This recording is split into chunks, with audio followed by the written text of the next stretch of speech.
Bakit narito pa ang matandang parasito na yan? Wala kaming espasyo para sa'yo. Umalingaw-ngaw ang sigaw ni Melissa sa buong beach house ko na parang sampal sa kaluluwa. Nandun ako, nakatayo sa entrada ng sarili kong tahanan. Nanginginig ang mga kamay ko sa susi, habang tinitingnan kung paano ako pinagtinginan ni Melissa na puno ng paghamak mula sa teres ko. Maaga akong dumating noong Biyernes na umaga. Umaasang walang tao at tahimik ang aking kanlungan gaya ng dati. Sa halip, sinalubong ako ng tanawing hindi ko malilimutan magpakailanman. Ganap ng inukupa ng pamilya ni Melissa ang bahay ko. May 3 hindi kilalang sasakyan sa driveway ko. Malakas ang tugtog mula sa living room ko. At amoy sunog na pagkain ang buong paligid. Tumtakbo ang mga bata sa deck ko. Sumisigaw habang naglalaro ng football laban sa mga pulang geranium pots na inalagaan ko sa loob ng maraming taon. Ang damuhan na ako mismo ang nagugulait tuwing weekend ay nayurakan at puno ng basurang lata ng beer. Ang mga wicker chair na binili ko ng may labis na pagmamahal noong nakaraang taon ay natabunan ng basang tuwalya at maruruming damit. Ang magandang hardin ko ay parang battlefield pagkatapos ng out of control na party. Nang makita ako ni Melissa, wala man lang kahihiyan. Sa kabaligtaran, matatag siyang nakatayo sa main doorway na parang siya ang may-ari. Suot niya ang paborito kong apron. Yung tinahi ko gamit ang sarili kong kamay 0 taon na ang nakaraan. May malamig na titig siya na kilalang-kilala ko. Yung titig na ibinibigay niya lagi sa akin tuwing family dinner kapag akala niya walang nakatingin. Melissa, hindi ko alam na nandito kayo. Sabi ko, sinusubukang humanap ng pinakamahinahong boses sa loob ng sinisikip kong dibdib. Bahay ko ito. Dito ako pumupunta tuwing holiday weekend sa loob ng 20 taon. Tumawa siya. Tawa na napakabagsik na nakakababa sa akin. Ay naku, pang-insulto niya. Sinabi sa akin ni Roberto na pwede naming gamitin ang bahay kahit gaano katagal namin gusto. Bukod pa roon, may ginagawa talaga kaming produktibo dito. Ikaw lang naman ang pumupunta para magreklamo at guluhin ang plano ng pamilya namin. Lumitaw pa ang iba sa likod niya. Ang kapatid niyang si Veronica na may 2 teenager. Ang ina niya may kulay abo ang buhok na tumingin sa akin na parang ako ang intruder. At 3 iba pang hindi ko kilala. May matandang lalaki na naka-Hawaiian shirt na parang tiyo niya. Isang babaeng may hawak na sanggol. At isa pang lalaki na tahimik na naninigarilyo sa balkoni ko na parang wala lang. Tiningnan nila akong lahat na may halo ng inis at gulat. Na parang malaking abala ang presensya ko sa sarili kong bahay. Lumapit ang nanay ni Melissa at tiningnan ako mula ulo hanggang paa ng may paghama. Ito ba yung sikat na biyenan na lagi mong binabanggit? Tanong niya sa anak sa nanunuyang tono. Akala ko mas matapang siya. Mukhang ordinaryong matanda lang naman. Tinuhog ako na masasamang tawa nila na parang mga karayom. Nandun ako sa edad na 70. Nakasimple lang na damit pambahay. Hinuhusgahan ng mga taong hindi ko kilala sa sarili kong propertya. Nasaan si Roberto? Tanong ko. Nararamdaman ko nang bumibilis ang tibok ng puso ko. Dapat narito ang anak ko. Ipapaliwanag niya ang lahat. May maling pagkakaintindi ba? Nasa trabaho si Roberto gaya ng dati. Sagot ni Melissa habang nakapamewang. Hindi katulad mo, may tunay siyang responsibilidad. Tignan mo, Aling Leonor, wala nang lugar para sa'yo dito. Puno na ang mga kwarto. Ginagamit ang kusina para magluto para sa buong pamilya. At sa totoo lang, ang presensya mo ay magdudulot lang ng hindi kinakailangang tensyon. Natulala ako. Sa sandaling iyon, para bang tumigil ang mundo. Talagang pinalayas niya ako sa sarili kong bahay. Ang bahay na itinayo ko ladrilyo sa ladrilyo matapos mabiyuda. Ang bahay na pinagtrabahuhan ko araw-gabi sa loob ng maraming taon bilang mananahi para maipambayad. At saka, dagdag pa ni Melissa na may nakalalasong ngiti. Nakipag-usap na ako kay Roberto at napagkasunduan namin na kailangang mas magamit ang bahay na ito. Walang saysay na walang tao ito sa karamihan ng oras, habang komportable ka namang nakatira sa lungsod. May mga anak kami na kailangan ng espasyo para lumaki. Parang mga bato ang mga salitang iyon.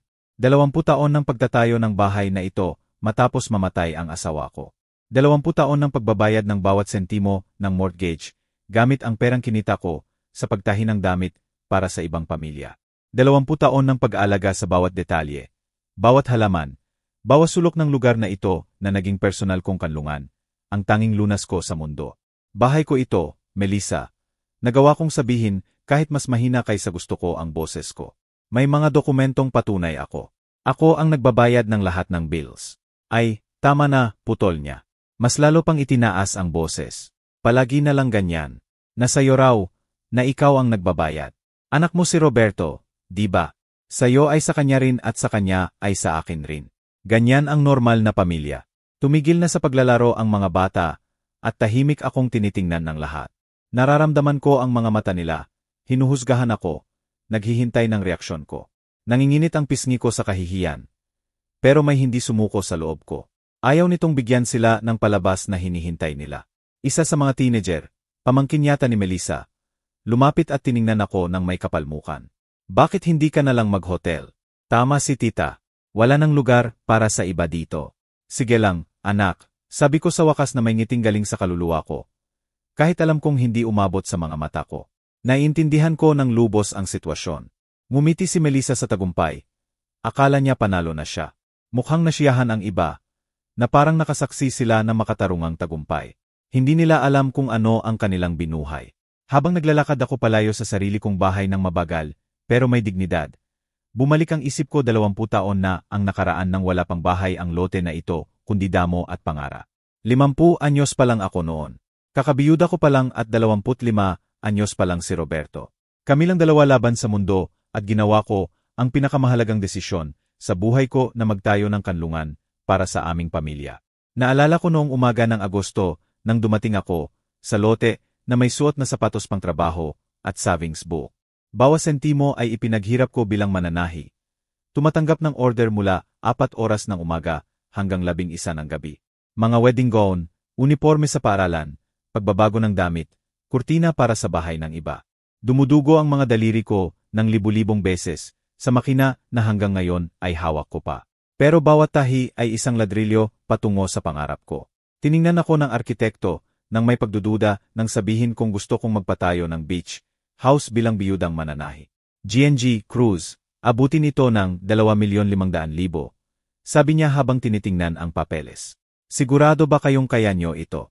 Kinuha ko ang savings book ko at inilagay sa harap niya. May eksaktong 2,500,000 ako na naipon, piso sa piso. Kasama ko si Roberto noong unang araw ng mga manggagawa. Nagniningning ang mata niya. Nakikita ang nanay niyang ginagawang pag-asa ang kahirapan. Nay, magkakaroon ba talaga tayo ng beach house? Tanong niya habang minamarkahan ko kung saan ang pundasyon. Hindi lang magkakaroon, anak, sagot ko. Buuin natin ito gamit ang sarili nating kamay. At ginawa nga namin. Sa loob ng 2 taon, tuwing weekend, nagmamaneho ako papunta rito para mag-supervise. Nagbuhat ako ng buhangin, nagpinta ng peder, at nagtanim ng bawat puno sa hardin. Sumama sa akin si Roberto kapag walang klase sa kolehiyo. Sama-sama naming pinili ang tiles sa kusina, ang cream na kulay ng mga peder, at ang eksaktong pwesto ng bawat bintana para pumasok ang simoy ng dagat. Nang matapos na ang bahay, niyakap ako ni Roberto sa deck at sinabing, Nay, ikaw ang pinakamalakas na babaeng kilala ko. Balang araw kapag may pamilya na ako, ikukwento ko sa kanila kung paano itinayo ng nanay ko ang paraisong ito gamit ang purong pag-ibig at sipag. Aano napayagan ng batang iyon na pahiyain ako ng asawa niya sa lugar na itinayo ko ng may labis na sakripisyo. Hindi lang peder at bubong ang bahay. Ito ang simbolo ng kalayaan ko matapos mabiyuda. Patunay na kaya ng babaeng mag-isa kahit wala nang inaasahan. Ito ang kanlungan ko kapag masyadong mabigat ang mundo. Ang lugar ko para alalahanin kung sino si Leonor Cruz bago ako naging nanay lang ni Roberto. Bawat bagay sa bahay na ito ay may kwento. Binili ko ang dining table sa ekstrang kinita ko sa paggawa ng mga barong Tagalog sa loob ng 3 buwan. Ako mismo ang nagtahi ng kurtina sa sala gamit ang telang nabili sa sal. Ang set ng kaldero sa kusina ay nagkakahalaga ng 12,000 na naipon ko sa hindi pagbili ng bagong damit sa loob ng 1 taon. Pero ang pinakamasakit alalahanin ay ang lahat ng pagkakataong pumunta rito, si Melissa bilang bisita.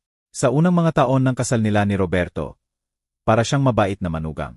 Nay Cruz, ang ganda ng bahay nyo. Dapat ay sobrang proud kayo sa lahat ng naabot nyo. Tinulungan niya akong magluto, naglaro sa mga bata sa tabing dagat, at minsan nga ay nagdala pa siya ng bulaklak mula sa palengke kapag bumibisita sila. Kailan nagbago ang lahat? Kailan niya ako sinimulang tingnan na parang pabigat sa halip na ang babaeng nagbigay sa kanya ng asawa? Siguro noong mas maganda na ang sweldo ni Roberto at tumigil na siyang magtrabaho. O baka noong bumili na sila ng sariling bahay sa lungsod. At nagsimula siyang makaramdam ng superior sa biyudang mananahi na nakatira sa maliit na apartment. Nandoon na pala ang mga senyales sa loob ng maraming taon. Pero pinabayaan ko. Ang mga komento niya tungkol sa edad ko. Nay Cruz, mas magpahinga na kayo. Hindi na maganda sa edad nyo ang magtrabaho ng ganoon. Ang mga payo niya sa damit ko. Bakit hindi kayo bumili ng mas moderno? Maganda na ang kita ni Roberto. Makakatulong siya sa inyo. Ang mga pahiwatig niya tungkol sa bahay. Sayang naman na walang tao ang bahay na ito sa karamihan ng oras. Ngayon ko naunawaan na matagal na niyang pinlano ito. Hindi biglaan ang pagsalakay sa bahay ko. Ito ay kalkulado, pinag-isipan, disenyo para pahiyain ako at agawin ang pinaghirapan ko. Habang naglalakad ako papunta sa kotse ko, nararamdaman ko ang isang bagay na hindi ko naranasan sa loob ng mga dekada. Isang malamig na galit na umakyat mula tiyan ko hanggang lalamunan. Hindi ito ang galit na sumisigaw at nawawalan ng kontrol. Ito ay mas mapanganib. Ito ang matalinong galit ng babaeng nakaligtas sa kahirapan, pagkabiyuda, at mga dekada ng pagsisika. Nagkamali ng malaki si Melissa. Mali ang pag-akala niya sa akin. Akala niya ay walang kakayahang matandang babae ako na mananahimik sa harap ng kahihiyan. Hindi niya alam na nakikipaglaban siya sa babaeng nagtayo ng imperyo mula piso bawat piso. Nagpalaki ng anak ng mag-isa. Humarap sa mundo ng walang-wala at nanalo. Pero ang pinakamasakit sa lahat ay hindi ang pagtataksil ni Melissa. Ito ang tahimik na pagtataksil ni Roberto. Ang anak ko, ang batang inaruga ko noong may lagnat, ang binatilyong tinustusan ko sa kolehiyo, ang lalaking nangako na ipagtatanggol ako palagi, ay nagbigay daan sa asawa niya na ituring akong basura sa sarili kong bahay. Sumakay ako sa kotse at pinaandar ang makina. Kailangan ko nang maghanap ng hotel pansamantala, pero pansamantala lang, dahil nagdeklara na ng digmaan si Melissa Dizon na hindi niya alam kung paano ipaglalaban, at veterano ako. Ang Golden Waves Resort ay nagkakahalaga ng 5,500 bawat gabi. Pera na hindi ko plinanong gastusin dahil dapat ay natutulog na ako sa sarili kong kama, sa sarili kong bahay. Pero nandun ako, nagche-check-in na parang ordinaryong turista, habang inukupa ng mga mananakop ang tahanan ko na akala nila karapatan nila. Hindi ako nakatulog noong gabing iyon. Tuwing ipipikit ko ang mga mata, nakikita ko ang mayabang na ngiti ni Melissa. Naririnig ko ang nakalalasong salita niya. Nararamdaman ko ang kahihiyang sumasunog sa loob ko. Nang 6 oras ng umaga, gising na ako, umiinom ng kape, at nagpaplano ng susunod na hakbang. Nagbasya akong bumalik sa bahay para makapag-usap ng mahinahon. Baka naman mali lang ng pagkakaintindi. Baka sobra lang ang reaksyon ni Melissa dahil sa stress ng maraming pamilya. Baka darating si Roberto at ayusin ang lahat. Anak ko pa rin naman siya. Alam niya ng lubos ang lahat ng sakripisyo ko para sa bahay na ito. Nang dumating ako ng 8 oras ng umaga, nakasara ang pinto sa harap, ang sarili kong pinto. Kailangan ko pang tumawag ng doorbell sa sarili kong bahay na parang bisita. Si Veronica, kapatid ni Melissa, ang sumagot, nakapajama pa at mukhang inis. Ano na naman ang kailangan mo? Tanong niya, kahit hindi man lang bumati. Magandang umaga, sagot ko nang may dangal hanggat kaya. Kukuha lang ako ng ilang personal kong gamit. At kailangan kong makausap si Melissa tungkol sa sitwasyong ito. Nasa tulog pa si Melissa, at wala na rito ang mga gamit mo. Nilagay na namin sa mga supot sa garahe, para hindi makagulo. Ang mga gamit ko sa supot sa garahe. Para akong sinaksak sa dibdib. Ano ang ibig mong sabihin na nasa supot na ang mga gamit ko? Bahay ko ito, Veronica. Lahat ng narito ay akin. Sige, tita, ayoko ng gulo. Pero ipinaliwanag na sa akin ni Melissa ang buong sitwasyon. Binigyan daw siya ni Roberto ng permiso na gamitin ang bahay. At napagkasunduan na niyo raw lahat. Hindi ko alam bakit gumagawa ka pa ng drama ngayon. Pinapasok niya ako. Pero para akong intruder sa sarili kong tahanan. Iba na ang amoy. Amoy ibang pagkain, sigarilyo, at murang pabango. Puno ng inflatable mattress at nakakalat na damit ang living room ko. Ang mga muebles na pinili ko ng may labis na pagmamahal ay madumi at magulo. Nang pumasok ako sa kusina, halos tumigil ang puso ko. Ang magandang kusina ko, ang dinisenyo ko para sa lahat ng family meals na iluluto ko roon, ay ganap ng sirang-sira. May nasunog na mantika sa stove. Puno ng maruruming pinggan ang lababo na amoy bulok na. At ginamit nila ang pinakamahal kong kaldero para magluto ng kung anong bagay na nag-iwan ng permanenteng mansa sa ilalim. Nasaan ang mga china plate ko? Tanong ko, nanginginig ang boses. Ay, may nabali roon. Naglalaro ang mga bata. Alam mo naman kung gaano sila. Sabi ni Melissa matanda na raw iyon. Anyway, ang mga china plate ko, na binili ko isa-isa sa loob ng maraming taon, na ipong-ipon para makumpleto ang set, na ginagamit ko lang sa espesyal na okasyon dahil mahalaga sa akin, ay nasira, itinapon, na parang walang halaga. Umakyat ako sa master bedroom ko. Ang kanlungan na balakong pahingahan nitong mga araw na ito. Bukas ang pinto at naroon ang nanay ni Melissa. Nakabihis na, nag-ayos ng damit sa closet ko na parang sa kanya. "Excuse me," sabi ko, sinusubukang panatilihin ang kalmado. "Kwarto ko ito." Ay, ipinaliwanag na sa akin ng anak kong si Melissa ang lahat. "Huwag kayong mag-alala. Ayusin ko ng maayos ang mga gamit. Tignan mo, inayos ko pa ang mga damit nyo sa mga supot para hindi gusot. Ang mga damit ko, blouse ko, sapatos ko, lahat ng personal kong damit ay isiniksik sa plastic bag na parang basura para i-donate. 2 batang hindi ko kilala ang natutulog sa kama ko. At ang paborito kong unan ay nasa sahig na madumi. Ma'am, kailangan niyong palisin ang mga batang ito sa kama ko." Sabi ko ng matatag. "Kama nyo." Pang-insulto niya. "Eh naku," sabi sa akin ni Melissa, "hindi nyo nagagamitin ang kwartong ito. Kailangan ng mga bata ng komportableng tulugan, hindi sa sahig." Para akong nabubuhay sa bangungot. Sa sarili kong bahay, itinuturing nila akong intruder, na parang walang halaga ang 30 taon kong pagsisikap at sakripisyo, na parang karapatan ko sa sariling propertya ay kapritsuhan lang ng matanda. Bumaba ako sa hagdan, nanginginig sa galit, at hinanap si Melissa. Natagpuan ko siya sa terrace, umiinom ng kape mula sa paborito kong mug. Suot ang housecoat ko. Nakikipag-usap sa telepono na parang siya ang may bahay. "Naman, Nay. Maganda ang bahay. Huwag kang mag-alala, naayos ko na ang lahat." Naintindihan na ng biyenan kung paano na ang takbo ngayon. Tumatawa siya habang nagsasalita na parang nakakatawang biro ang kahihiyan ko. Nang makita niya ako, binaba ang telepono at tiningnan ako ng may inis. "Ano na naman ang ginagawa mo rito ng ganito kaaga? Akala ko malinaw na nawala ng lugar para sa'yo." "Melissa, kailangan nating mag-usap. Legal na akin ang bahay na ito. Ako ang nagbabayad ng buwis. Ako ang nagbabayad ng maintenance. May mga dokumentong patunay ako. Walang karapatan si Roberto na bigyan ka ng permiso sa property ko nang hindi ako kinukonsulta." Ay naku, huwag mo nang simulan ang legal drama mo. Anak mo si Roberto, di ba? Mana ang mga anak sa magulang. Normal iyon. Bukod pa roon, mas inaalagaan namin ang bahay kaysa sayo. Tignan mo kung gaano kapuno ng pamilya. Kung gaano kasaya ang hitsura. Masaya. Sinira nyo ang kusina ko. Binasag nyo ang mga plato ko at nilagay sa supot ang mga damit ko na parang basura. Marami ka kasing lumang gamit na hindi na useful. Ginawa namin ang general cleaning para sayo. Ginawa nyo akong pabor. Hindi ko magawang maniwala sa naririnig ko. Ang babaeng ito ay sumalakay sa bahay ko. Sinira ang mga gamit ko. Hinamak ang alaala at memories ko. At may kapalmuksan pang sabihin na ginawa niya akong pabor. "Nasaan si Roberto?" Tanong ko sa huling pagkakataon. Sabi ko na nga ba nasa trabaho. Pero huwag kang mag-alala. Sumang-ayon siya sa lahat ng ito. Sa totoo lang, idea niya ito. Sabi niya, panahon na para magamit ang bahay na ito sa produktibong bagay sa halip na nakatingga lang. Naghihintay sa mga paminsan-minsang bisita mo. Ang kasinungalingang iyon ang sumira sa puso ko. Kilala ko ang anak ko ng lubos. Hindi kailanman magpaplano si Roberto ng ganoon sa likod ko. Pero bakit wala siya rito na ipagtanggol ako? Bakit niya pinayagan ang asawa niyang ituring akong ganyan?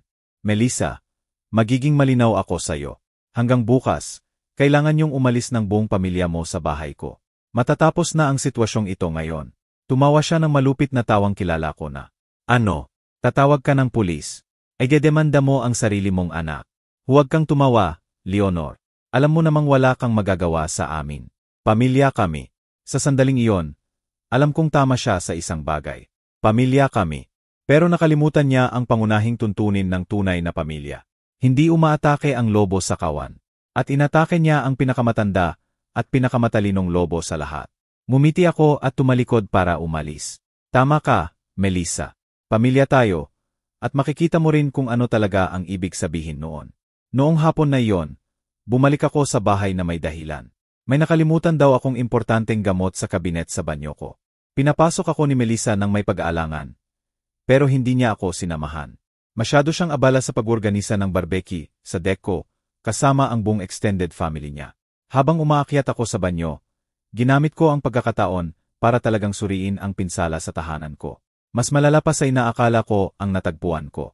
Hindi lang inukupan ng nanay ni Melissa at ng mga hindi kilalang bata ang master bedroom ko. Inilipat nila ang vanity table ko. Nagasgasan ang salamin ng matatalim na bagay. at ginamit ang mga drawer ko para sa maruruming underwear nila. Bangungot ang banyo. Ang puting porcelain bathtub ko, na espesyal kong ipinatayo dahil pangarap ko ang makapag-relax na paliligo pagkatapos ng mahabang araw ng trabaho, ay madumi ng itim na hair dye. Ang mga tuwalya kong tinahi ko gamit ang sarili kong kamay ay nakakalat sa sahig, madumi at maamoy. Nawala ang mga personal care products ko. Malamang ginamit ng lahat ng babae sa pamilya ni Melissa. Pero ang tunay na nagpagalit sa akin ay ang natagpuan ko sa secret closet ko. Sa likod ng main closet, may maliit na espasyo kung saan ko inilalagay ang pinakamahalagang dokumento at sentimental na bagay. Lihim na lugar na walang ibang nakakaalam. Nadiskubre at nilabag ito. Nakakalat ang mga dokumento ko. May iba sa sahig. Nawala ang alahas na minana ko sa nanay ko. Kusot ang property titles ng bahay, na parang basta-basta lang hinawakan at tiningnan. Pero ang nakakabigla ay ang mga papel na hindi akin. Legal documents na may pangalan nina Roberto at Melissa. Kinuha ko ito nang nanginginig ang kamay at binasa ng mabilis. Ito ay request para baguhin ang ownership ng propertya. Gusto nilang ilipat ang bahay sa pangalan ni Roberto, na sinasabi na ako, dahil sa katandaan at pagkalugmok ng kalusugang mental, ay hindi na kaya pang pamahalaan ang mahalagang propertya. Pagkalugmok ng kalusugang mental. Ako, ang babaeng perpektong namahala ng pera sa loob ng 70 taon, na nagtayo ng kayamanan mula wala, na hanggang ngayon ay nagtatrabaho at nagpapanatili ng financial independence. Gusto nila akong ideklara na hindi na mentally competent para agawan ako ng bahay. Ang petsa ng papel ay noong 1 linggo pa lang. Pinatunayan nito na hindi biglaan ang pagsalakay sa bahay ko. Bahagi ito ng masalimuot na plano para agawin ang propertya ko, gamit ang batas sa kanilang kalamangan. Sa ibaba ng mga papel, may nakita akong nakakalamig sa buto, isang real estate appraisal. Na-appraise nila ang beach house ko sa 18 milyon. At may sulat kamay na note sa sulat kamay ni Melissa. Sa perang ito, makakabili tayo ng mas malaking kondo at maipapag-aral ang mga bata sa private school. Kailangan lang pirmahan ni R ang mga papel. At huwag maging hadlang ang matanda. Ang matanda, ganyan nila ako tawag. Ang matanda na hindi dapat maging hadlang habang ninanakawan nila ako ng lahat ng itinayo ko sa buhay ko. Inilagay ko ang lahat ng dokumento sa bag ko. Ito ang ebidensyang kailangan ko para lubos na maunawaan ang sitwasyon. Hindi lang ito pagsalakay ng pamilya. Ito ay planadong pagnanakaw. Masalimuot na panloloko para agawan ako ng buong buhay ko gamit ang sarili kong dugo bilang kasabwat. Umalis ako sa closet at pumunta sa bintana ng kwarto ko. Mula roon, nakikita ko ang terrace kung saan nagdiriwang ang buong pamilya ni Melissa. May malakas na tugtog, nag-ihaw ng karne sa bagong barbecue ko, at ginagamit ang outdoor plate set ko. Tumtakbo ang mga bata sa hardin ko, sumisigaw at naglalaro ng walang bantay. Tinatapakan ang mga bulaklak na itinanim ko ng may labis na pagmamahal. Pero ang pinakamasakit ay ang makita si Veronica, kapatid ni Melissa, na nagsiselfie sa iba't ibang sulok ng bahay ko, nagpapose na parang bagong propertya niya. Sa isang litrato, nakaupo siya sa paborito kong duyan. Sa isa pa, nasa kusina siya nagsiserve ng inumin na parang siya ang hostess. Ini-upload niya ito sa social media niya na may caption na, "Family vacation sa bagong beach house namin, blessed with this paradise." Bagong bahay namin. Hindi naman lang bahay ng pamilya. Bagong bahay na niya. Kumuha ako ng litrato ng lahat gamit ang phone ko. Ang gulo, ang pinsala, ang mansa, ang nakakalat na damit. Kung magiging legal battle ito, kailangan ko ng ebidensya kung paano nila trinato ang propertya ko. Nang bumaba ko sa hagdan, narinig ko si Melissa sa telepono ulit. Sa pagkakataong ito, hindi niya binaba ang boses kahit nakita niya ako. "Huwag kang mag-alala, Nay." Sabi ng abogado, madali lang daw. Dahil only child si Roberto, maaga niya may claim ang mana dahil sa incapacity ng nanay niya. At kapag sa pangalan na niya ang bahay, pwede na naming gawin ang gusto namin. Maagang mana dahil sa incapacity. Gusto nila akong ideklara na hindi na mentally competent para agawan ako ng mana habang buhay pa ako. Naipadala na natin ang fake medical papers. Binayaran natin yung doktor sa murang klinik ng 3,000 para pirmahan ang report na may senile dementia daw siya. Ayaw muna ni Roberto, pero ipinaliwanag ko sa kanya na para ito sa ikabubuti ng mga bata. Fake medical papers, corrupt na doktor, gawa-gawang senile dementia report. Ang sarili kong anak na napapayag na ang pag-agaw sa akin ng propertya ay para sa ikabubuti ng mga bata. Nagpatuloy ang usapan, pero hindi ko na makayanan pakinggan. Gumuho ang mundo ko, hindi lang dahil sa pagtataksil, kundi dahil sa sopistikasyon ng panloloko. Pinlano nila ang bawat detalye, bawat kasinungalingan, bawat peking dokumento para legal akong nakawin. Umalis ako sa bahay nang walang paalam. Wala nang kabuluhan pang mag-usap sa babaeng iyon. Wala nang saysay ang mga salita. Hindi na ito family dispute na maayos sa usapan at mabuting loob. Digmaan ito at nagpaputok na sila ng unang bala gamit ang pinakamaruming sandata. Kasinungalingan, peking dokumento, koopsyon sa medisina, at manipulasyon sa sarili kong anak. Pero nagkamali sila ng malaki. Mali ang pag-akala nila sa kalaban. Akala nila si Leonor Cruz ay walang labang matanda na susuko sa unang legal threat. Hindi nila alam na nakikipaglaban sila sa babaeng nagtayo ng lahat ng meron sila mula wala. Babaeng alam ang tunay na halaga ng pera, ng tapat na trabaho, at ng tunay na hustisya. Panahon ko na para maglano. Lunes ng umaga, sa wakas ay dumating si Roberto. Dumating siya sa bahay sakay ng bagong Toyota na binili niya gamit ang pera mula sa promotion niya noong nakaraang taon. Nakita ko siyang nagparada sa driveway ko na parang walang nangyari. Na parang hindi inukupa ng pamilya niya ang tahanan ko at sinira ang buhay ko sa loob ng isang weekend. Naghihintay ako sa terrace ng hotel. Tinatanaw ang bahay ko gamit ang binocular na binili ko sa sporting goods store. Gumising ako buong gabi, inaayos ang lahat ng dokumentong natagpuan ko. Nagsusulat ng notice at naghahanda para sa sandaling ito. Alam kong darating siya. Kailangan niyang dumating. Hindi nila maipatupad ang plano nila nang wala ang personal niyang pirma. Nakita ko siyang bumati kay Melissa ng halik sa pisngi. Niyakap ang ilang batang tumatakbo sa hardin. At nagkunwaring normal ang lahat. Na parang hindi pinalayas at hinamak ang nanay niya sa sarili niyang bahay. Na parang hindi siya kasabwat sa masalimuot na panloloko para agawan ako ng property ako. Naghintay ako ng 20 minuto. Bago naglakad papunta sa bahay. Kailangan niyang makaramdam ng ginhawa. Maniwala na kontrolado niya ang sitwasyon. Nang tinawag ko ang doorbell, siya ang nagbukas ng pinto. Nay, sabi niya na may peking ngiti na ginagamit niya kapag alam niyang may ginawang mali. Parehong ngiti noong bata pa siya, at nahuli ko siyang nagsisinungaling tungkol sa grades. Kumusta ka? Sabi sa akin ni Melissa na pumunta ka noong weekend. Sabi sa iyo ni Melissa. Ulit ko ng mabagal, sinusukat ang bawat salita. Iyon lang ang sinabi niya sa iyo, Roberto. Sabi niya may maliit na misunderstanding, pero naayos na raw. Akala ko napag-usapan na natin ito noon pa. Napag-usapan natin ang alin eksakto. Kinabahan si Roberto. Nagsimula siyang maglaro ng susi ng kotse niya gaya ng ginagawa niya kapag nagsisinungaling. Tungkol sa paggamit ng bahay. Alam mo naman, Nay, napakadalang mo rito. At kailangan ng pamilya ni Melissa ng lugar para magkita-kita tuwing bakasyon. Ah, ganon. At napag-usapan din ba natin ang pagdeklara sa akin na hindi na mentally competent? Namutla siya. Ano?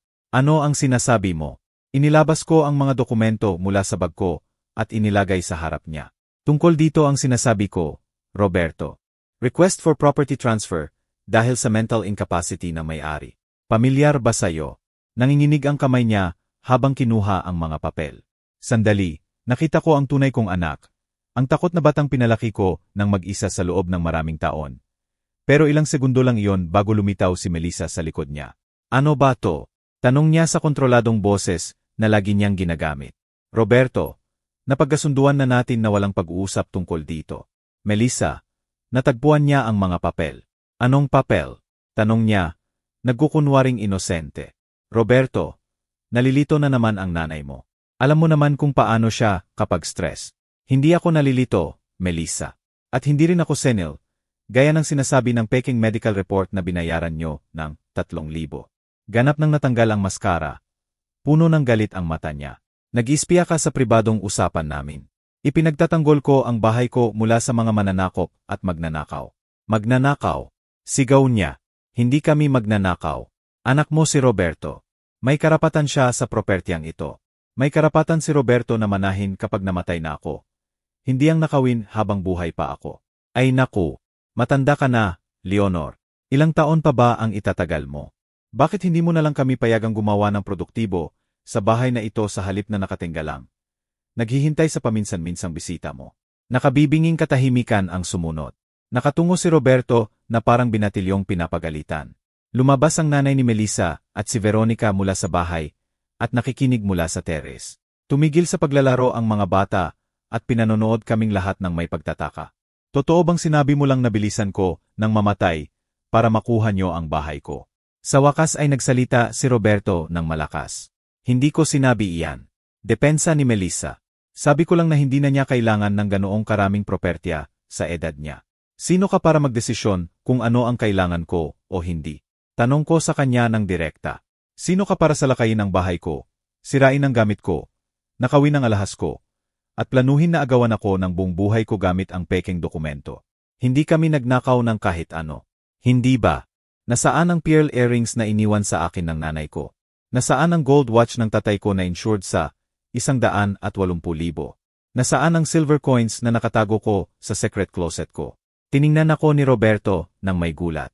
Anong silver coins? Yung alam ng asawa mo dahil pinaghalughog niya ang lahat ng pribado kong dokumento para makahanap ng paraan na nakawin ako. Kasinungalingan iyan. Sigaw ni Melissa, pero nahalata ko ang mukha niya. Roberto, sabi ko sa anak ko nang may pinakamahinahong boses na makakaya ko. Kailangan mong sabihin sa akin ang totoo ngayon din. Alam mo ba ang mga property transfer papers? Ay sabihin mo sa kanya, sigaw ni Melissa sa kanya. Sabihin mo na alam mo. Sabihin mo na sumang-ayon ka. Sabihin mo na panahon na para isipin mo ang tunay mong pamilya sa halip na sundin ang nanay mo habang buhay. Tumahimik ka, Melissa. Sa wakas ay sumabog si Roberto. Tumahimik ka na lang. Lahat kami ay natigilan. Biro mo, hindi pa ako nakakita na sumigaw si Roberto sa asawa niya. Tahimik siyang tao. Iniiwasan niya ang gulo. Lagi niyang hinintay ang kapayapaan ng pamilya. Nakakagulat na makita siyang mawalan ng kontrol ng ganoon. Nay, sabi niya na may luha sa mata. Hindi ko gusto na umabot sa ganito. Pero alam mo ang mga papel, di ba? O hindi? Bulong niya. Alam ko. Nanghina ang puso ko sa libu-libong piraso. Iba ang maghinala sa pagtataksil ng anak. Iba pa rin ang marinig ito mula mismo sa bibig niya. At ang peking medical report, pati iyon. Sabi ni Melissa formality lang daw iyon na kailangan gawin ng mga anak kapag tumatanda na ang magulang. Na normal daw iyon. Na para protektahan ka daw. Protektahan ako mula saan, Roberto? Mula sa paggawa ng maling desisyon sa pera ko. Anong maling desisyon? Paggastos ng pera ko sa bahay ko para sa bakasyon ko. Hindi, Nay. Pero tama si Melissa na madalas walang tao ang bahay at may gastos kami. May mga bata kaming kailangan at kaya napagdesisyonan mong nakawin ako sa halip na humingi ng tulong. Hindi kita ninanakaw, putol ulit ni Melissa. Tinutulungan ka naming maging praktikal sa pera mo. Tinutulungan ako maging praktikal sa pamamagitan ng peking medical report. Pag-imbento na may dementia ako. At pagsalakay sa bahay ko na parang magnanakaw. Tama na. Sigaw ni Melissa. Roberto, sabihin mo na ang totoo minsan. Sabihin mo na nakipag-usap ka na sa abogado na handa na ang mga papel. Na kailangan lang pirma mo para mailipat ang propertya. Sabihin mo na panahon na para kumilos kang lalaki sa halip na masunuring anak. Tiningnan ako ni Roberto na puno ng kahihiyan at sakit sa mata. Nay, pasensya na. Humingi ka ng tawad. At kasabay nito ay ninanakaw mo ang bahay ko. Hindi naman nakaw. Ito ay pagsikir ng kinabukasan ng mga anak ko sa pamamagitan ng pagsira sa kasalukuyan ng nanay mo. Walang sagot siya. Nanatili lang siyang nakatayo sa pagitan ng asawa niyang pinipilit siyang pirmahan ang sentensya ko, sa pera at ng nanay niyang tinitingnan siyang may sirang puso. Sige lang, Roberto, sabi ko sa wakas. Naiintindihan ko. Alam ko na kung saan ang loyalty mo. Tumalikod ako para bumalik sa kotse ko.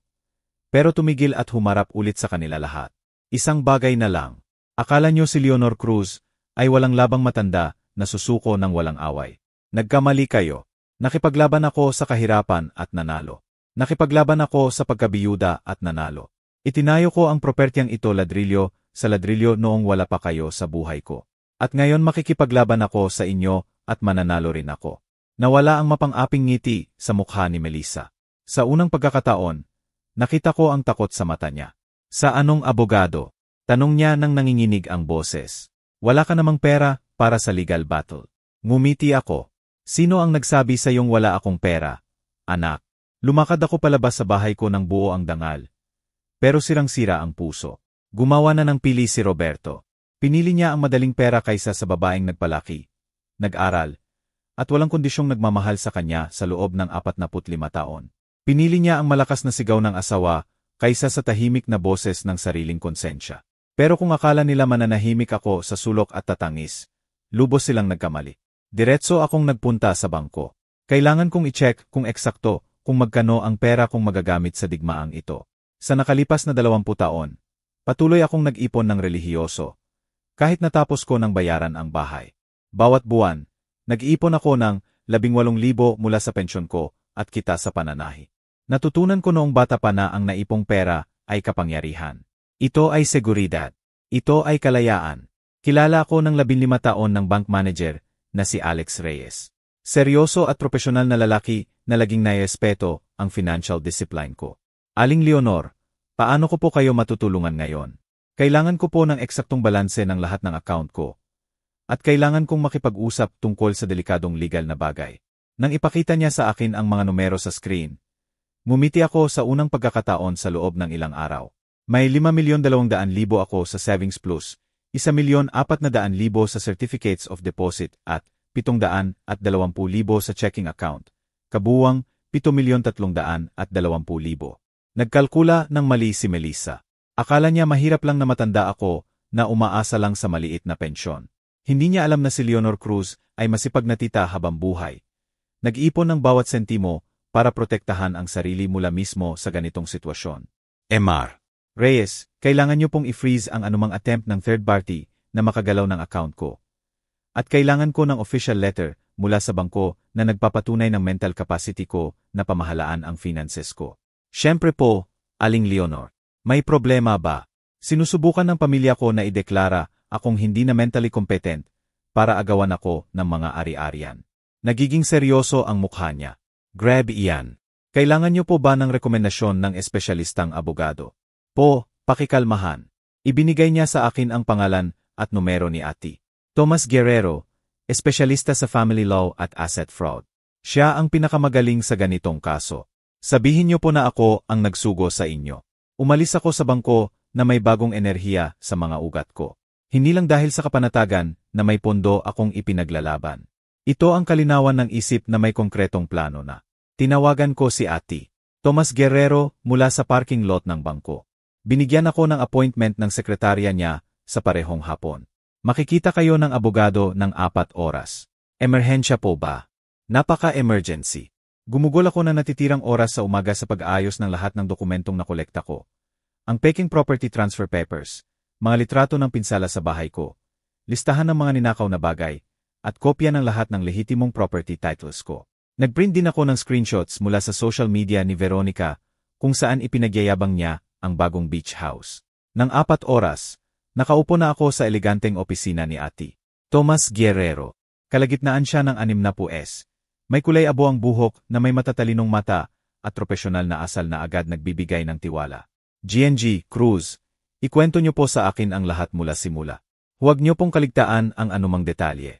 Ikinuwento ko ang buong istorya.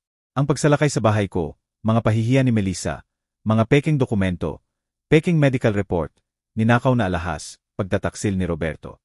Nag-detailed notes siya at nagtatanong ng mga eksaktong tanong na nagpapakita ng karanasan niya sa ganitong kaso. May original po ba kayong property documents? Po, lahat po. 100% sa pangalan ko ang bahay. Bawat sentimo ng construction ay binayaran ko at may resibo ako sa nakalipas na 20 taon. Nakapag-examine na ba sa inyo ang doktor na daw ang pumirma sa dementia report? Kahit kailan hindi ko siya nakita sa buhay ko. Hindi ko nga alam ang pangalan niya. Maganda po iyan. Falsification of medical documents po iyan. Federal crime. May dokumentasyon po ba kayo sa ninakaw na alahas? Sigurado po akong meron. Insured sa 180,000 ang relo ng asawa ko. Ngumiti si Ate Tomas. GNG Cruz, matibay ang kaso nyo. Napakatibay. May trespassing, pagnanakaw, falsification of documents, attempted asset fraud, at posibleng medical corruption. Malaking kamalian ang ginawa ng pamilya nyo. Ano po ang pwede nating gawin? Marami po. Una, bukas ay mag-file tayo ng eviction lawsuit for illegal trespassing. Pangalawa, magre-report tayo ng pagnanakaw ng alahas sa pulisya. Pangatlo, i-report natin ang falsification of medical documents sa medical board at sa fiscal. At pang-apat, magre-request tayo ng restraining order para hindi na nila magagamit ng fraudulent ang pangalan nyo. Gaano katagal po lahat iyan? Maaring immediate ang eviction kung makikita ng judge ang malinaw na ebidensya ng trespassing. Sa ganitong kaso, kung saan walang legal right ang mga trespasser sa propertya, mabilis ang batas. Magkano po ang gastos? 300,000 po ang buo kong bayad sa proseso. Kaya nyo po bang bayaran? Maaari ko po itong bayaran ngayon kung gusto nyo. Lumapad ang ngiti niya. Gusto ko po ang mga kliyenteng seryoso sa legal defense nila. GNG, Cruz, akala ng pamilya nyo ay walang labang matanda kayo. Pero nagkamali sila. Handa kayong babae. 70 taon na akong naghahanda na ipagtanggol ang sarili ko sa mundo, Counselor. Hindi ako titigil ngayon. Magandang attitude po. Isang mahalagang tanong. Handa po ba kayong ituloy ito hanggang dulo? Dahil kapag sinimulan natin ito, malamang hindi na maaayos ang relasyon nyo sa anak ninyo.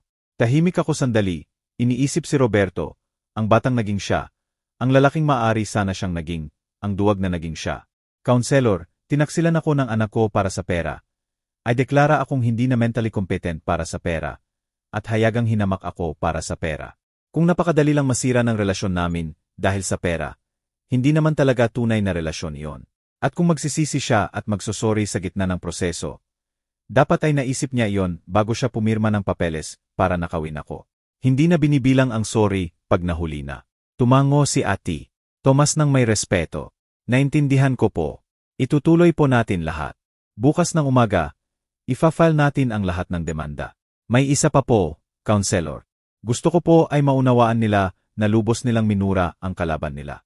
Gusto ko po ay matutunan nila na totoo at permanent ang konsekwensya ng pagtataksil sa pamilya. Ano po ang naiisip nyo? Gusto ko po ay maging public ang kasong ito. Gusto ko po ay malaman ng lahat ng kaibigan, kapitbahay, at kakilala nila kung eksakto ang ginawa nila. Gusto ko po ay kasing taas ng legal cost ang social cost ng pagtataksil nila. Pwede po bang ayusin iyan?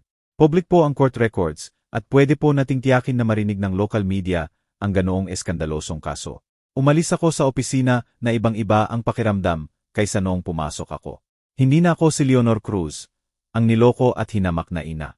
Ngayon ako si Leonor Cruz, ang babaeng ipinagtatanggol ang sarili gamit ang lahat ng legal na sandata na meron siya. Noong gabing iyon, mula sa hotel room ko, tinawagan ko ang kapatid kong si Luz sa Davao. Ikinuwento ko sa kanya ang lahat. Leonor, hindi ko mapaniwalaan na gagawin iyan ni Roberto pagkatapos ng lahat ng sakripisyo mo para sa kanya. Hindi na mahalaga kung ano ang sinakripisyo ko, Luz. Ang mahalaga ay ang makukuha ko pabalik. Kailangan mo ba akong pumunta para tumulong? Hindi, kapatid. Kailangan kong labanan ito ng mag-isa. Pero salamat sa alok. Binaba ko ang telepono at naupo sa kama. Tumitingin sa bahay ko. Mula sa bintana ng hotel, nakikita ko ang mga ilaw na nakaon. Tumutugtog pa rin ang musika. Nagpapatuloy ang selebrasyon na parang walang nangyari. Napakaiba ng bukas para sa kanila lahat. Ngumiti ako sa dilim. Si Leonor Cruz ay bumalik sa digmaan. Martes ng 8 oras ng umaga, dumating si Ati. Tomas Guerrero sa bahay ko na may 3 legal documents, isang pulis, at isang notary public. Dumating ako ng eksaktong parehong oras sakay ng taxi. Nakasuot ng pinakamagandang gray suit ko at may dalang folder na puno ng ebidensya. Nag-almusal ang pamilya ni Melissa sa terrace ko nang makita nila ang legal caravan na nagparada sa driveway. Nakita ko si Melissa na nabitawan ang tasa ng kape niya nang makilala ang official plate ng pulis. Magandang umaga po, sabi ni Ati. Tomas ng propesyonal at malakas ang boses. Ako po si Ati. Tomas Guerrero, legal representative ni GNG. Leonor Cruz, ang lehitimong may-ari ng propertyang ito. Dumating po kami para ihatid ang immediate eviction order for illegal trespassing. Tumakbo si Melissa mula sa terrace, mukha puno ng panik. Ano ba to? Bahay ito ng asawa ko. May karapatan kami dito. Ma'am, sagot ng pulis, may dokumento po ba kayong nagpapatunay ng legal right nyo sa propertyang ito? Asawa ko. Anak ng may-ari ang asawa ko. Binigyan niya ako ng permiso. Nasaan po ang asawa nyo ngayon? Nasa trabaho po. Inilabas ni Ati. Tomas ang unang dokumento. Narito po ang original deed ng propertya na 100% sa pangalan ni GNG. Leonor Cruz. Narito rin po ang property tax receipts sa nakalipas na 5 taon. Lahat binayaran ni GNG, Cruz, at narito po ang court-ordered immediate eviction for trespassing without owner's consent. Lumitaw ang nanay ni Melissa sa likod ng anak. Halatang kinakabahan. Ano ba to? Ang nangyayari po, sabi ko ng mahinahon pero matatag ang boses. Ay sinakop nyo ang bahay ko nang walang pahintulot ko. Sinira ang propertya ko. Ninakaw ang gamit ko. At sinubukang agawan ako ng buong buhay ko gamit ang pekeng dokumento. Ngayon po ay haharapin nyo ang legal na konsekwensya. Lumabas si Veronica mula sa bahay habang nagre-record ng lahat sa phone niya. Elder abuse ito. Baliwang matanda at inaano kami. Miss, putol ng notary public. Itigil nyo po agad ang pag-record. Official legal proceeding ito at wala kayong autorisasyon na i-document ito. Inilabas ni Ati Tomas ang iba pang papel. May formal complaint din po ako rito para sa pagnanakaw ng alahas at valuables na may detalyadong listahan ng lahat ng nawawalang bagay at estimated value nila. Hindi kami nagnakaw ng kahit ano. Sigaw ni Melissa. Nasaan po ang pearl earrings na pag-aari ni GNG? Cruz na galing sa nanay niya. Tanong ng pulis. Hindi ko alam kung anong earrings ang sinasabi nyo. At ang gold watch ng yumaong asawa ni GNG. Cruz na insured sa 180,000. Tahimik si Melissa. Namula ang mukha niya sa kahihiyan. Dagdag pa po, patuloy ni Ati Tomas, may ebidensya po kami ng falsification of medical documents para i-deklara si GNG Cruz na hindi na mentally competent. Federal crime po ito na may parusang kulungan. Medical documents. Tanong ng pulis. Anong klaseng dokumento? Ipinakita ko sa kanya ang mga papel na natagpuan ko. Isang peking report na sinasabi na may senile dementia ako na pinirmahan ng doktor na hindi pa ako nakita kahit kailan. Binayaran ng 3,000 para mapadali ang pagnanakaw sa property ko. Binasa ng pulis ang mga dokumento at kumunot ang no. Grabe ito, ma'am. Sabi niya kay Melissa. Binayaran niyo po ang peking medical report. Hindi ko po. Gusto lang naming tulungan siya. Matanda na siya para pamahalaan ang ganoong propertya. At kaya namin napagdesisyunan na agawin ang bahay niya gamit ang fraudulent documents. Noon dumating si Roberto, mabilis ang pagmamaneho. Bumaba siya ng kotse na may ekspresyong puno ng desperasyon. Siguradong may nagsabi sa kanya ng pagdating ng pulis. Ano ba to? Tanong niya, halos hingal. Pinalalayas po ang asawa niyo at ang pamilya niya sa propertya ng ina niyo dahil sa illegal trespassing. Paliwanag ni Ati Tomas sa kanya.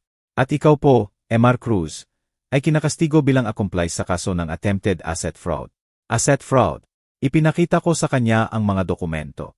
Ang property transfer papers na pirmahan mo para nakawin ang bahay ko. Roberto, ang mga papel na itinago ng asawa mo sa secret closet ko.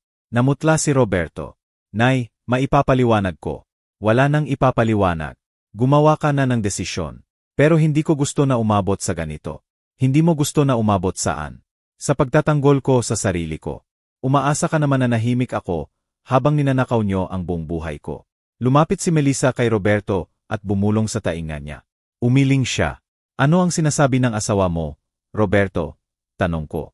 Gusto niyang sabihin ko sa pulis na may problema ka sa isip, na nag-iimbento ka ng kwento. Ano? At ano ang sasabihin mo? Tiningnan ako ni Roberto sa mata sa unang pagkakataon sa loob ng ilang araw. Nakita ko ang takot na batang dating siya. Pero nakita ko rin ang duwag na lalaking naging siya. Hindi ko alam kung ano ang sasabihin ko. Nay, kung ganoon, huwag ka nang magsalita. Inilabas ni Ati Tomas ang huling dokumento. Mr. Roberto Cruz, narito po ang official citation nyo. May 3 araw po kayo para humarap sa family court para sagutin ang charges ng complicity sa attempted asset fraud laban sa senior citizen. Complicity. Nasa request documents ng property transfer ang pirma mo. Nasa request ng mental incapacity ng ina mo ang pangalan mo. Pinahintulutan mo ang fraudulent use ng propertyang ito. Legal kang responsible sa lahat ng denyos. Pero anak niya ako. Hindi niya maaring idemanda ang sarili niyang anak. Mr. Cruz, sabi ng pulis, walang exception ang batas sa relasyon pagdating sa fraud at pagnanakaw. Krimen ay krimen, kahit sino pa ang gumawa. Nagsimulang umiyak ang nanay ni Melissa. Hindi makatarungan ito. Pamilya kami. Hindi nagdedemanda ang pamilya sa isa't isa. Pero hindi rin nagnanakaw ang pamilya sa isa't isa, sagot ko. Pero kayo ang unang sumira ng tuntuning iyan. Tiningnan ni Ati Tomas ang relo niya. May eksaktong 2 oras po kayo para kunin ang personal niyong gamit at umalis sa propertya. Lahat ng pag-aari ni GNG Cruz ay mananatili rito. Susupervise ang pulis sa proseso para siguradong hindi kayo kukuha ng anumang hindi sa inyo. 2 oras. Sigaw ni Veronica. Impossible iyan. May mga bata kami. May bagahe. Dapat ay naisip nyo iyan bago kayo sumalakay sa propertya ng iba. Sagot ng notary. Lumapit si Melissa sa akin na may luha sa mata. Pero luha na hindi na ng lungkot. Luha ng galit. Magbabayad ka nito. Sigaw niya sa akin. Magbabayad kang mahal sa pagpapahiya mo sa amin ng ganito. Roberto, magsalita ka. Ipaglaban mo ang pamilya mo. Tiningnan ako ni Roberto na may ekspresyong hindi ko pa nakita noon. Hindi pag-ibig, hindi respeto, hindi pagsisisi, galit, purong galit. Nay, seryoso ka bang itutuloy ito? Roberto, natapos ko na. Ikaw ang nagdala sa akin dito. Pero pamilya tayo. Pamilya. Ulit ko ang salita ng mabagal. Pamilya ang sumasalakay ng bahay. Pamilya ang nagnanakaw ng alahas. Pamilya ang gumagawa ng peking medical documents. Pamilya ang humihiya sa matatanda sa harap ng publiko. Gusto lang namin gusto nyo akong nakawin at gusto ko ang hustisya. Isinara ni Ati. Tomas ang folder niya. Mga ginang at ginoo, may 2 oras pa kayo. Nagsimula na ang oras. Pinanonood ko habang tumakbo ang buong pamilya ni Melissa papasok ng bahay na parang desperadong langgam. Kinukuha ang gamit nila, nagsisigawan, at nagsisihan sa sakuna. Pero nanatili akong nakatayo sa hardin ko. Pinanonood ang plano nilang sirain ako na gumuho. Si Leonor Cruz ay nag-counterattack at nanalo sa unang round. Ang 2 pinakamahabang oras ng buhay ko ay lumipas na parang family drama movie sa fast forward. Mula sa deck ng nakuhang muli kong bahay, pinanonood ko kung paanong ganap na gumuho ang masalimuot nilang plano. Ang nanay ni Melissa ang unang sumuko. Pagkalipas ng kalahating oras ng iyak at sigaw, naupo siya sa hagdan at tumanggi pang tumulong sa pag-aayos. Kasalanan mo to, Melissa, sigaw niya sa anak. Sabi mo na ayos na ang lahat. Sabi mo tinanggap na ng matanda ang lahat. Nay, tumahimik ka na at tumulong ka sa pag-impake. Sagot ni Melissa, desperadong isinuksok ang damit sa plastic bag. May bitag pala ang matanda. Nagkunwaring walang laban, tapos may abogado at naipong pera pala. Nag-record si Veronica ng buong proseso sa phone niya. Pero hindi na video ng pagdiriwang sa bagong beach house. Video ito ng public humiliation ng pamilyang pinalayas bilang trespasser. Magvi-viral ito, sigaw niya habang kinukunan ang kapatid na nag-iimpake. Malalaman ng lahat kung paano nila kami tinrato. Makikita nila kung anong klaseng tao ang matandang iyan. Kinuha ng pulis ang phone niya. Miss, binalaan na kayo tungkol sa pag-record nang walang pahintulot sa legal proceeding. Kung magpapatuloy kayo, arestuhin kayo sa obstruction of justice. Tumakbo ang mga bata sa bahay na umiyak at sumisigaw. Hindi maintindihan kung bakit kailangan nilang umalis sa paraiso kung saan sila naglalaro. Isa sa kanila, mga 8 taong gulang na lalaki, lumapit sa akin. Tita, bakit niyo po kami pinalalayas? Wala naman kaming ginawang masama. Medyo nasaktan ang puso ko. Inosente ang mga bata sa lahat ng ito. Ginamit lang sila bilang pawn sa plano ng magulang nila. Hindi ko kayo pinalalayas dahil may ginawa kayong masama. Paliwanag ko ng mahinahon. Hinihiling ko lang kayong umalis dahil bahay ko ito at dumating ang pamilya nyo rito nang hindi humihingi ng permiso sa akin. Pero sabi ng nanay ko, bahay na namin ito ngayon. Nagkamali ang nanay mo. Narinig ni Melissa ang usapan at lumapit ng galit. Huwag mong kausapin ang mga anak ko. Wala kang karapatang lituhin pa sila lalo. Hindi ko sila nilolito. Ikaw ang naglito sa kanila sa pagdadala sa kanila sa bahay na hindi naman sa inyo. Bahay namin ito. Anak si Roberto. Mana ang mga anak sa magulang. Mana ang mga anak kapag namatay na ang magulang. Hindi habang buhay at malusog pa ang magulang. Matanda ka na. Ano pa ang kailangan mo sa ganoong propertya sa edad mo? Putol ni Ati. Thomas. Ma'am, lahat ng komento nyo tungkol sa edad ng kliyente ko ay idinodocument bilang karagdagang ebidensya ng age discrimination at psychological abuse sa senior citizen. Tahimik agad si Melissa. Tahimik na nagdadala ng maleta papunta sa mga kotse si Roberto. Iniiwasan ang tingin ko. Pero nang 30 minuto na lang ang natitira sa deadline. Sa wakas ay lumapit siya sa akin. Nay, kailangan nating mag-usap. Wala nang pag-usapan, Roberto. Mayroon pa. Aminado ako na lumaki ang problema. Pero maayos natin ito. Maayos natin ito ng pamilya ng walang abogado at pulis. Anong kleseng ayos? Panatilihin mo ang bahay, syempre. Aminado kami na mali ang dumating nang hindi nagsasabi sa'yo. At kapalit nito ay itigil mo ang lahat ng demanda at ang ninakaw na alahas. Ibalik namin lahat ng kinuha nang hindi sinasadya. Nang hindi sinasadya, alam mo, sa gulo ng paglipat, may mga bagay na nahalo. Roberto, talaga bang akala mo tatanggapin ko na aksidente lang ang pagnanakaw ng alahas ng nanay ko? Nay, hindi naman nakaw. Misunderstanding lang. At misunderstanding din ang peking medical report. Tahimik siya. At misunderstanding din ang request for property transfer dahil sa mental incapacity. Nanatiling tahimik. At misunderstanding din ang hayagang pahihiya sa akin sa pagtawag sa akin na parasito. Hindi ako iyon. Si Melissa iyon. Pero naroon ka. Nakita mo akong hinahamak ng asawa mo sa sarili kong bahay. At wala kang sinabi. Hindi ko alam kung ano ang sasabihin ko. Alam mo eksakto kung ano ang dapat mong sabihin, Roberto. Alam mong kailangan mong ipagtanggol ang nanay mo. Pero pinili mong manahimik para hindi mo kontrahin ang asawa mo. Na-stress si Melissa. Nay. Nasa buong pamilya niya rito. Hindi mapakali ang mga bata. At iyon ba ang dahilan para insultuhin niya ako sa sarili kong propertya? Desperado na si Roberto. Sige, mali ang asal ni Melissa. Aminin ko.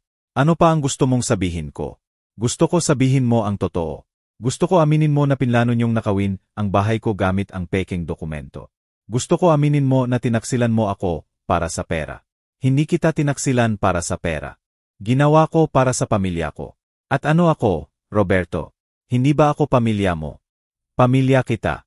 Pero si Melissa at ang mga bata ang primary responsibility ko ngayon. Kaya ang primary responsibility mo ngayon ay nakawin ang nanay mo. Hindi yon nakaw. Ito ay pagsikir ng kinabukasan ng mga anak ko sa pamamagitan ng pagsira sa kasalukuyan ng babaeng nagbigay sa akin ng buhay.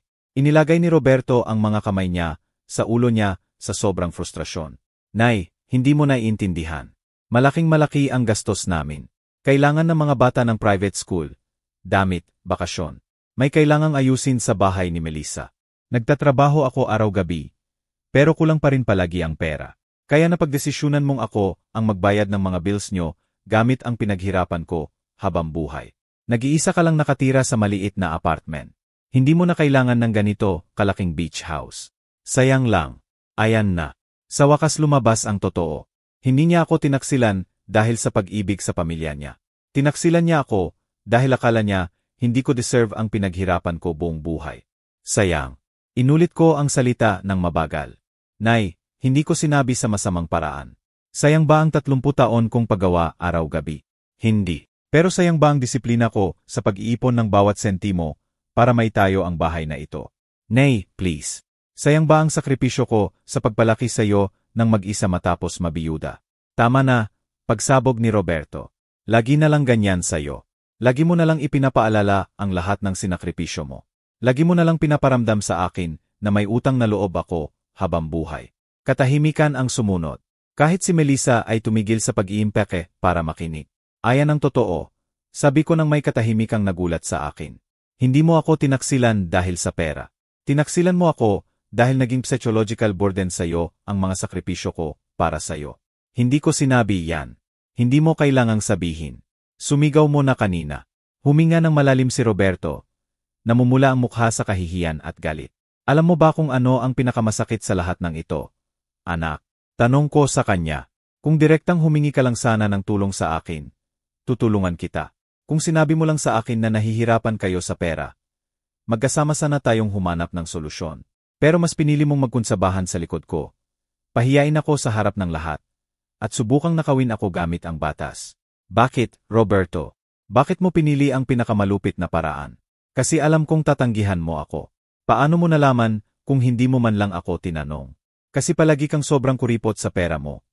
Sobrang kontrolado sa pinaghirapan mo sa buhay. Kontrolado. Roberto, binayaran ko ang college mo. Binili ko ang unang kotse mo. Inutang ko sa iyo ang down payment ng bahay nyo. 12 ng beses kitang tinulungan financially noong adulto ka na. Pero palaging may kondisyon. Palaging ipinapaalala mo na pera mo iyon, na sakripisyo mo iyon. Sa wakas naunawaan ko ang lahat. Hindi dahil sa kasakiman niya ako tinaksilan ni Roberto. Dahil sa pride niya. Hindi matanggap ng pride ng lalaki niya na patuloy na umaasa sa financial na matandang nanay. Alam mo ba, Roberto? Sabi ko sa wakas, tama ka. Dapat pala pinilit kitang maging mas independent noong bata ka pa. Dapat pala hinayaan kitang lutasin ang sarili mong problema sa halip na palaging sinasagip kita. Pero huli na para baguhin ang nakaraan. At ngayon magkakaroon ka na ng pagkakataon na maging totally independent kasi mula ngayon. Lulutasin mo ang lahat ng financial problem nyo nang wala akong tulong. Tiningnan ni Ate Tomas ang relo niya. Mga kaibigan, 0 minuto na lang po ang natitira. Ang huling stampede ay magulo. Si Melissa sumisigaw ng orders. Umiyak ang mga bata. Si Roberto nagdadala ng huling maleta na may mukha ng total defeat. Nang nasa mga kotse na silang lahat, ibinaba ni Melissa ang bintana at sumigaw ng huling banta sa akin. Hindi pa tapos ito, matandang mapait. Mag-a-appeal kami. Patutunayan namin na baliw ka talaga. Sige, subukan mo, sagot ko ng mahinahon. Naghihintay na ang abogado ko. Umalis ang mga kotse. Nag-iwan ng alikabok sa driveway ko. Si Roberto ang huli. Tiningnan niya ako sa rearview mirror. Pero tinalikuran ko na siya. Lumapit si Ate. Thomas. Kumusta po ang pakiramdam nyo? GNG, Cruz. Pagod. Sagot ko ng totoo. Pero malaya. Malaya na sa pagpapanggap na masaya tayong pamilya. Malaya na sa pag-excuse sa pagtataksil gamit ang pagmamahal ng ina. Malaya na sa pagpapanggap na maayos pa ito sa tawad at limot. Nagpaalam ang pulis. Natapos ang notary ang mga dokumento. Inabot sa akin ni Ate. Thomas ang susi ng sarili kong bahay. GNG, Cruz. Opisyal nang nakuhang muli ang bahay nyo. Umakyat ako sa hagdan ng teres ko at naupo sa paborito kong upuan. Sa unang pagkakataon sa loob ng isang linggo, mag-isa na ako sa sarili kong tahanan. Pero may huling yugto pa ng dramang ito na darating. Isang linggo pagkatapos ng eviction, nakabawi na ng kapayapaan ang beach house ko. Naghira ko ng professional cleaning service sa halagang 42,000 para burahin ang lahat ng bakas ng pagsalakay. Nawala na ang amoy ng ibang pagkain, nawala ang mga mansa, at nakabalik na sa tamang pwesto ang mga muebles ko. Pero nagsisimula pa lang ang tunay na hustisya. Tumawag sa akin si Ate Thomas noong Biyernes na may balitang nagpangiti sa akin sa unang pagkakataon sa loob ng ilang linggo. GNG. Cruz, may mahalaga po akong update. Suspended na ng medical board ang doktor na pumirma sa Peking Dementia Report. Napatunayan ng investigasyon na hindi bababa sa 12 pang paihong report ang pinirmahan niya kapalit ng cash at ang legal consequences kay Roberto at Melissa. Ay, iyon pa ang pinakamasarap na parte. Nagdesisyon ang prosecutor na ituloy ang criminal charges for asset fraud at conspiracy. Hindi na lang civil case ito. Criminal case na. Ano po ibig sabihin yon? Ibig sabihin po, maaari silang makulong kung mapatunayang guilty. At ibig sabihin din po, napakalaki na ng legal fees na nagastos nila. Sa parehong hapon na iyon, may hindi inaasahang tumawag. Si Veronica, kapatid ni Melissa, umiyak sa telepono. Aling Leonor, please, kailangan nating mag-usap. Desperado na si Melissa. Gumastos na si Roberto ng mahigit 900,000 sa mga abogado. At hindi pa tapos ang proceedings. At ano naman ang koneksyon niyan sa akin? Gusto naming mag-sorry. Gusto naming ayusin ang lahat. Gusto niyong ayusin o kailangan niyong itigil ko ang mga kaso dahil naubos na ang pera niyo? Ma'am, please. May mga anak si Melissa na kailangang buhayin. Maaring mawalan ng trabaho si Roberto kapag naging public ito sa opisina niya. Dapat ay naisip niya ang mga anak niya bago siya naglano na nakawin ako. At dapat naisip ni Roberto ang trabaho niya bago siya gumawa ng peking medical documents. Pero nakuha mo na ang bahay mo. Panalo ka na. Bakit kailangan mo pa kaming parusahan? Dahil ang makuha ko ulit ang bahay ko ay hindi nakakabura ng kahihiyan. Hindi nito na ibabalik ang ninakaw na alahas. Hindi nito natatanggal ang psychological damage ng pagtataksil sa akin ng sarili kong anak. Maibabalik namin ang alahas. Nasa bahay pa ng nanay ko. Ang alahas na kinuha nyo nang hindi sinasadya. Ang alahas na aksidenteng ninakaw sa gulo ng paglipat. Ma'am, please. Veronica, sabihin mo sa kapatid mo na kung gusto niyang makausap ako. Pumunta siya rito ng personal at dalhin ang lahat ng ninakaw na alahas. Binaba ko ang telepono. Nararamdaman ang kakaibang halo ng kasiyahan at lungkot. Kasiyahan sa pagkakita na gumuho ang plano nilang sirain ako. Lungkot sa pag-aalam na malamang tapos na magpakailanman ang relasyon ko kay Roberto. Makalawa pa, dumating si Melissa sa pintuan ko. Mag-isa siya, walang Roberto. May dalang supot sa kamay at namamaga ang mata sa kaiyak. Leonor, dumating ako para isauli ang mga gamit mo at mag-sorry. Pasok ka. Naupo siya sa sala ko na parang batang pinapagalitan. Inilagay ang supot sa mesa, at isa-isang inilabas ang mga alahas ko. Narito ang pearl earrings. Narito ang gold watch. Narito ang silver coins. At narito ang necklace na kinuha rin namin, na aksidente rin namin kinuha. Aksidente. Ma'am, ang totoo, kinuha ko talaga, pero hindi para magnakaw. Para ibenta. Kailangan na kailangan namin ng pera. May malaking utang kami. Nawalan si Roberto ng pera sa masamang investment noong nakaraang taon. Kulang kami sa mortgage. Maxed out ang credit cards namin at kailangan ng mga bata sa school. Kaya napagdesisyunan mong nakawin ako. Hindi naman nakaw. Ito ay hindi direktang paghingi ng tulong sa'yo sa pamamagitan ng pagsalakay sa bahay mo at public humiliation sa akin. Nagsimulang umiyak si Melissa. Leonor, aminin ko, sobrang mali ang ginawa ko, napakasama. Pero desperado ako noong sabihin sa akin ni Roberto na may magandang bahay ka at halos hindi mo naman ginagamit. Akala ko pwede naming kunin muna nang hindi nagtatanong. Hindi ko gusto agawin sa'yo. Gusto ko lang gamitin habang wala ka rito. At nang makita namin kung gaano kamahal panatilihin ang dalawang bahay, naisip namin baka mas maganda kung opisyal nang sa pangalan ni Roberto ang bahay para walang legal problem sa hinahara. Legal problem, Melissa. Kayo ang gumawa ng legal problem sa pamamagitan ng faking medical documents. Iyon ang ideya ng murang abogado na kinonsulta namin. Sabi niya iyon ang pinakamabilis na paraan para mailipat ang propertya sa loob ng pamilya. May abogado na nagrerekomenda na gumawa kayo ng fraud. Sabi niya hindi fraud kung immediate family. Tahimik ako sandali, pinoproseso ang antas ng kamangmangan at kawalang malay na ipinakita nila. Nasira nila ang buhay nila sa pera at legal dahil sumunod sila sa payo ng fifth-rate corrupt lawyer. Nasaan si Roberto? Tanong ko. Ayaw niyang sumama. Sabi niya hindi na kita nanay niya. Mas masakit iyon kaysa inaasahan ko. Pero pinatunayan din nito na tama ang desisyon ko. Sabi niya hindi na kita nanay niya. Sabi niya hindi totoong ina ang magdedemanda sa sariling anak. Na pinili mo ang pera kaysa pamilya. At ano sa tingin mo, Melissa? Sa tingin ko kami ang nagsimula ng lahat. Pero sa tingin ko rin sobra ka ng lumayo. Maayos sana natin ito bilang pamilya ng walang abogado at pulis. Paano natin maayos bilang pamilya kung hindi nyo man lang sinabi sa akin ang totoo? Kung nagsinungaling kayo, niloko nyo ako, at naglano na nakawin ako sa likod ko. Pero pamilya tayo. Nagpapatawad ang pamilya. Nagrerespeto ang pamilya sa isa't isa, Melissa. At nirespeto nyo ako sa lahat ng paraan. Pinunasan ni Melissa ang mata at tiningnan ako ng direkta. Ano ang kailangan kong gawin para itigil mo ang mga kaso? Gusto mo talagang malaman? Gusto ko personally pumunta rito si Roberto at mag-sorry sa akin. Sa akin, hindi sa'yo, hindi sa telepono. Gusto ko siyang tumingin sa mata ko at aminin ang lahat ng mali niya. Hindi siya pupunta. Sobrang proud niya. Sobrang proud para mag-sorry sa nanay niya. Pero hindi proud para subukang nakawin ang nanay niya. Pakiramdam niya rin siya ang niloko mo, Leonor. Niloko dahil ipinagtanggol ko ang sarili ko sa atake niya. Niloko dahil pinili mo ang abogado kaysa pamilya. Tawa ako. Hindi ko napigilan. Tumawa ako na mapait na tawa na galing sa kaluluwa ko. Melissa, talaga bang akala mo pinili ko ang abogado kaysa pamilya? Hindi yon ang nangyari. Pinili ko ang hustisya kaysa pagtataksil. Pinili ko ang dangal kaysa kahihiyan. Pinili ko ang katotohanan kaysa kasinungalingan. Pero pamilya tayo. Pamilya. Dapat mag-ingat ang pamilya sa isa't isa. Sinubukan niyo akong sirain. Tumayo si Melissa para umalis. Kung ganoon, wala nang paraan para maayos ito. Ang paraan para maayos ito ay hindi ito ginawa sa unang lugar.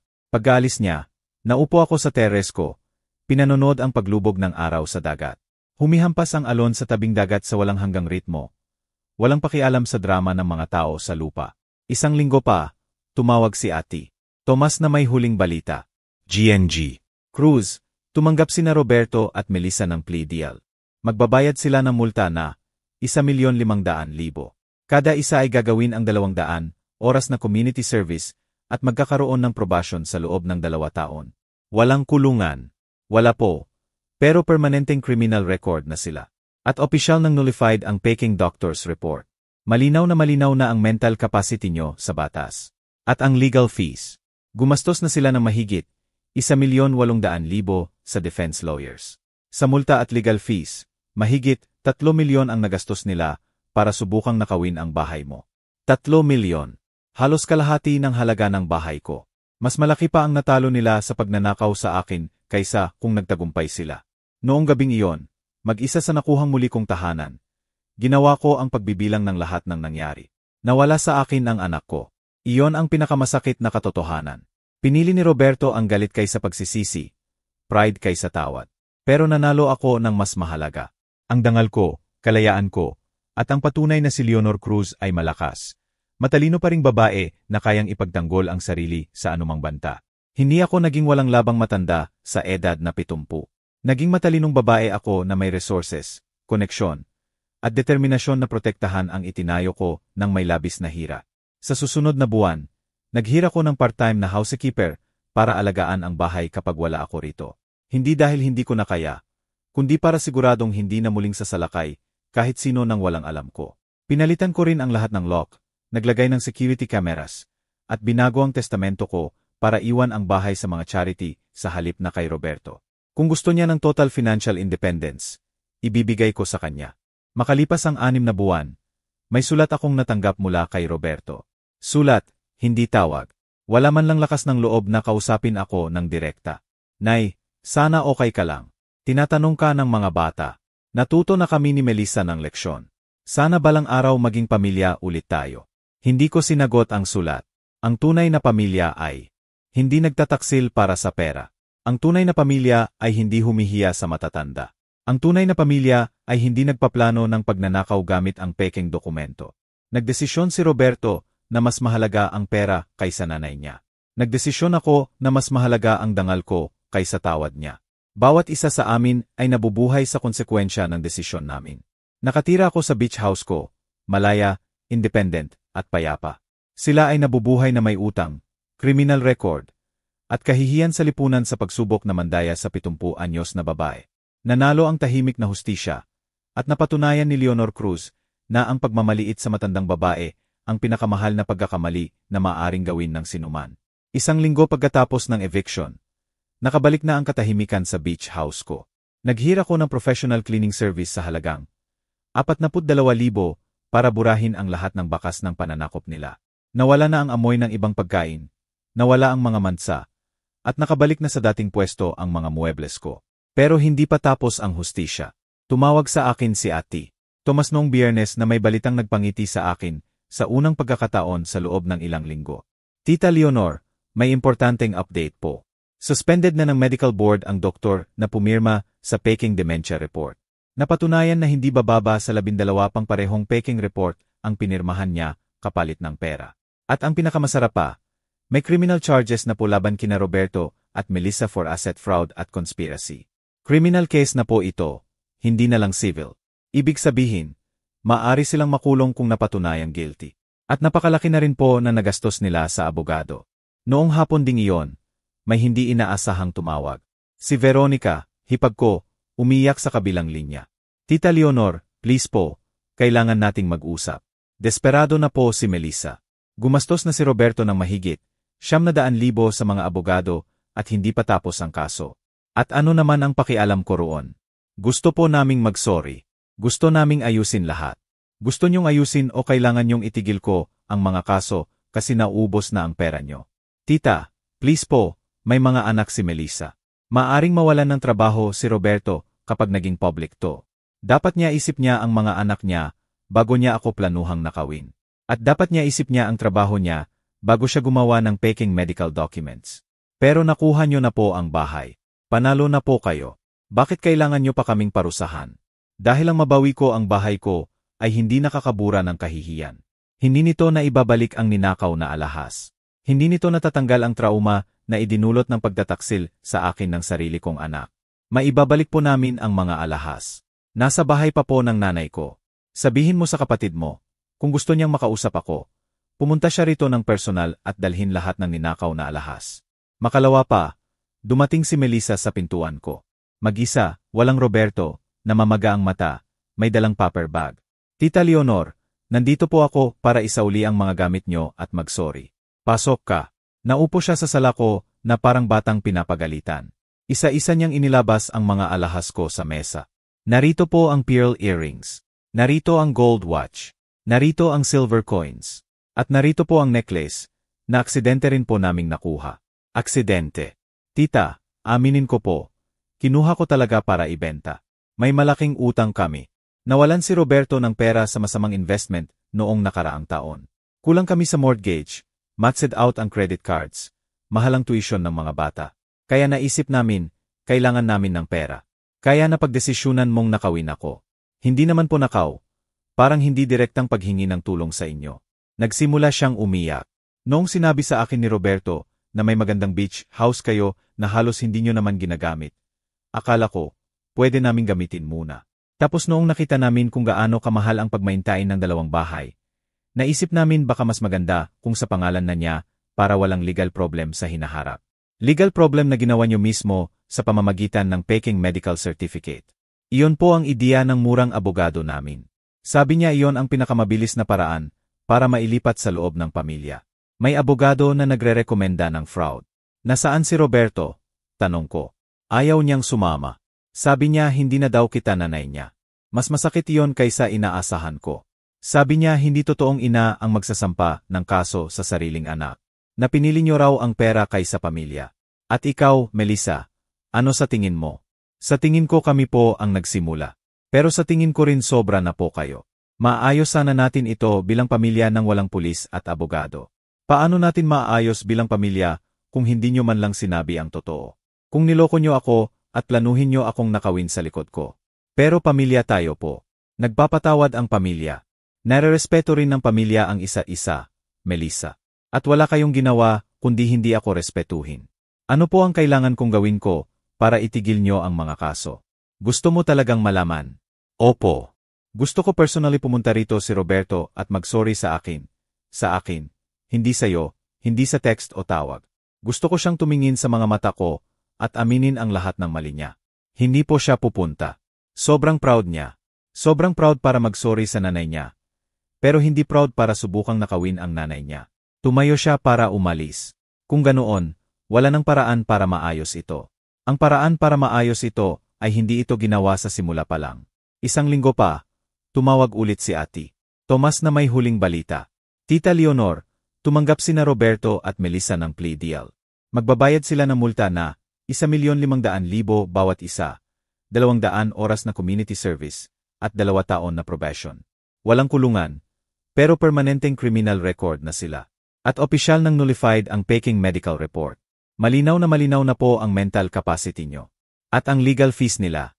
Mahigit 1,800,000 na po ang nagastos nila sa defense lawyers. Sa kabuuan, multa, legal fees, at iba pa, mahigit 4,500,000 na ang nawala sa kanila para subukang nakawin ang bahay nyo. Mahigit 4.5 milyon. Halos kalahati ng halaga ng beach house ko. Mas malaki pa ang natalo nila sa pagnanakaw kaysa kung nagtagumpay sila. Noong gabing iyon, mag-isa sa tahanan ko na nakuha ko ulit, binilang ko ang lahat. Nawala sa akin ang anak ko, iyon ang pinakamasakit. Pinili ni Roberto ang galit kaysa pagsisisi, pride kaysa tawad. Pero nanalo ako na mas mahalaga, dangal ko, kalayaan ko, at ang patunay na si Leonor Cruz, sa edad na 70, ay malakas, matalino, at kayang ipagdanggol ang sarili sa kahit sinong manlulupig. Makalipas ang 6 na buwan, may sulat akong natanggap mula kay Roberto. Sulat, hindi tawag. Walang lakas ng loob na kausapin ako ng harapan. Nay, sana okay ka lang.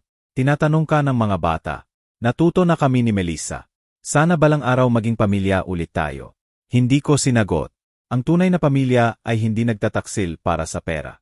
Ang tunay na pamilya ay hindi humihiya sa matatanda. Ang tunay na pamilya ay hindi gumagamit ng peking dokumento para mandaya. Nakatira ko ngayon sa beach house ko, malaya, payapa, at matatag. Sila ay nabubuhay na may utang, criminal record, at kahihiyan sa lipunan dahil sinusubukan nilang mandaya sa isang 70 anyos na babae. Nanalo ang tahimik na hustisya. At napatunayan ni Leonor Cruz na ang pagmamaliit sa matandang babae ang pinakamahal na pagkakamali na pwedeng gawin ng sinuman.